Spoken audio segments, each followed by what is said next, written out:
Og vi er tilbage her i Alexanders talkshow med Ahmed Salim Larsen som gæst i dag. Ahmed, jeg har lagt mærke til, at du har mange bling-bling-halskæder på. Hvorfor det? Det er jo klart, mand. Det er fedt. Hjemme i mit hjemland, der bliver vi skudt, hvis vi ikke får sådan noget på. Vi bliver skudt, siger jeg. Skudt! Ja, det lyder ikke som et helt ret hjemland. Hvor er det egentlig, du kommer fra?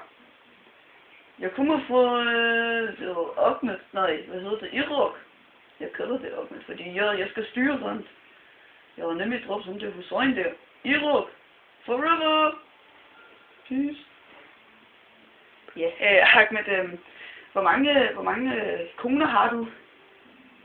Koner? Jeg har 7. Hedder det 7, hedder det. En til hver dag. Mandag, tirsdag, onsdag, torsdag. Og fredag og sådan. Altså det er okay. Det står i kronen, og vi gemmer det 7. Jamen, Ahmed, så længe at du er her i Danmark, må du kun have en. Hvad fanden snakker du om?